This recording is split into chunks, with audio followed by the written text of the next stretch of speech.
Okay guys, back again, and as you can see, I'm still on my trip on the little craziness that is the country lanes in the UK.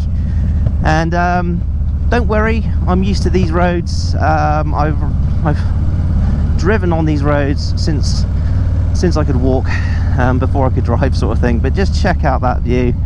You know, that is just, you know, that's what I live, where I live, you know, it's beautiful. But anyway guys, what I wanted to talk to you today about is, so you know that what I'm thinking about with trading this bike in, and I thought I'd do a video on the 5 things I like about this bike. But 5 things I like about this bike doesn't really work, so I'm just going to tell you what I like about this bike, and that's the Softail Street Bob. Stock, not with all the bells and whistles on it, you know, the sort of bare bones of it all, and why I like this bike so much. So if we get started, I mean, obviously the main one is the engine. The engine is absolutely fantastic. It's low vibration, and you know, it's which is great. You know, you can ride this for hours and not have a numb ass at the end of it, you know, which is brilliant. It also doesn't get too hot, which is another very good thing about this bike. I mean, I know a lot of people, when you say Harley, they go, oh yeah, and how's the burn scars on your knees? And you know, that is true, but with this M8, this Milwaukee 8, it really is much cooler than the old sort of twin cams and that. And you know, it's brilliant. I can ride this bike in traffic at low speeds, or just be stuck in traffic, and it's a hot day, and this bike doesn't really get hot. Only once have I had to sort of turn it off because I thought, maybe this is getting a bit warm now. You know, I mean, it's not invincible. It is an air-cooled engine at the end of the day, but that little oil cooler on the front really does help keep this engine cool.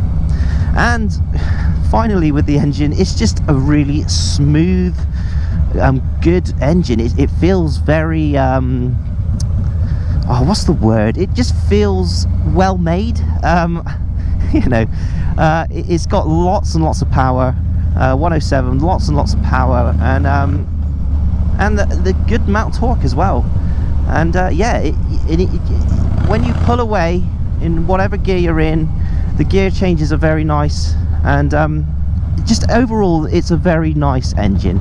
So also, one thing I really do love about this bike is the way that there are so many people of different sort of ventures, different types of people that buy this bike. You know, you've got 18-year-old girls riding these bikes, and you've got like 70-year-old men with long beards and no hair on top riding these bikes, because it appeals to so many people. You know, it's a very easy bike to ride, which we'll get to in a minute. And you know, it's got a very low seat, and it's a light bike. You know, it's not a sort of bike that you get on and think, oh man, this is hard to handle. You know, you get on here and you feel confident straight away, which is why I fell in love with it. You know, because it was just such an easy bike to ride. And you know, also with the sort of versatility type of thing, there's nothing wrong with getting on this bike and going on a huge distance ride. All right, you're going to be sort of hampered slightly by the small tank, but you know, like I've said before, it's not very often that you ride for more than sort of like 150 miles and not get off anyway. Do you know what I mean?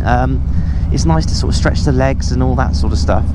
So it's got that capability. You put some saddlebags on here and off you go. You know, there's nothing wrong with that. So another thing that I really love about this bike is the look. You know, a lot of people kind of were whinging when the Dyna was killed and this was the replacement, and I can kind of get where they're coming from, because that bike is a gorgeous bike, but this just has a really nice look about it. It's got that sort of old school look. You know, it's got the gaiters on the forks, and you know, the headlight is a nice sized headlight, and it's sort of like a bare bones-ish kind of bike when you buy it straight out of the box.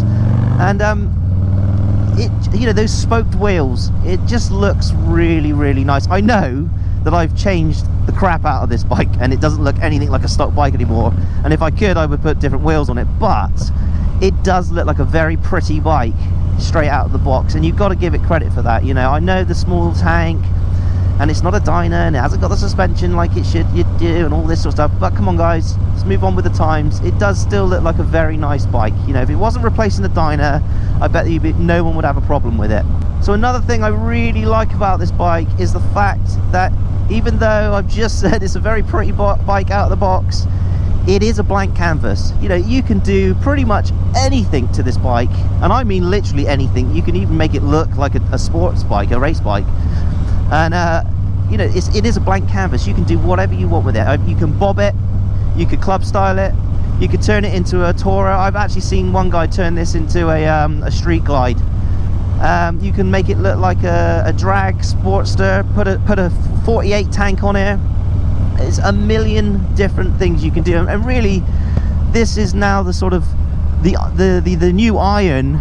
It's sort of taking over the new iron in terms of customization, you know, like, but it's got a bigger engine, which is what people are kind of looking for, I guess. And it works, you know. There's not one customized street bob that I've seen on the internet that I've gone, oh no, I don't like that, you know. It just looks good in a million different ways. So the next thing that I really like about this bike, and it was the main reason for me buying this bike, and that is the performance overall. The way it handles, the way it corners, and the way it feels when you pull down on that throttle. It just wants to move, and it just wants you to get down, get that knee down. The whole time it just really makes you want to ride aggressive. It's not a cruiser. I mean, it can be a cruiser, but it's not really built for that, you know. It's built for going fast.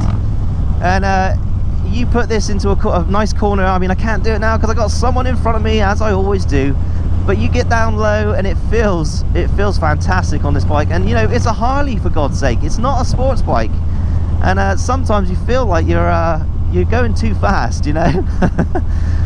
But yeah, I really love the way that this bike handles. You can throw it into the corners because it's so light and it has those mid controls. You just feel so confident, and you know, it's an easy bike to ride. It really is, and it just makes you smile, you know. And there's not many bikes that I've ridden. Well, actually, I lie. Most of the bikes I've ridden from Harley have made me smile, but this one, as soon as I sat on it, it gave me a grin. I didn't have to warm up to it. I didn't have to sort of get the feel for it. I got on this bike for the first time and it was like it was my bike, and I've been riding it for years, and which I haven't actually felt with any of the other new Harleys out there. And finally, guys, it's the price tag. Now, I know price is kind of a thing that you've either got the money or you haven't. You know, if you're a billionaire, you can afford any bike, so you know, this bike is cheap. If you've got no money, then this bike is crazy expensive. But where I'm going with this price tag thing is, if you've got, say, I don't know, 15 grand to spend on a bike, you can pick one of these up, put a ton of money into it, and have the bike of your dreams for the amount of money that you've got. You know, it's an affordable bike. It's got a big enough engine. You can put a stage 1 on here, stage 2, stage 4, whatever you want, new bars, and tire it up and still have you know, money in the bank almost, you know. And because it is the cheapest Softail, and honestly, you know, the Fat Bob, all right, okay, so the Fat Bob and the Lowrider, they ain't that much more money than this, really, if you get a 107. But for me, the Street Bob really is that sort of customized black bike that you can just throw tons of money into and make it into the bike, for the bike of your dreams, if you know what I mean, which I don't really think you can do with any of the others. All right, okay, definitely the Lowrider, I'll give you that, the Lowrider. And finally, guys, I said finally in the last one, but this one really is the most final of all finals. It's black. Everything's blacked out on it. You know, there's no chrome other than maybe the forks and a few little tiny things. This whole bike is black, and if you're into black bikes and you don't like chrome, this is the bike for you. Very simple, but that's why I like this bike. Guys, I'm gonna leave it there. Thanks for watching, thanks for laughing, thanks for smiling. Give me a thumbs down if you don't like me, but please give me a like if you do, and give me a subscribe. and I will catch you next time, Street Bobber Vlogger. Woo!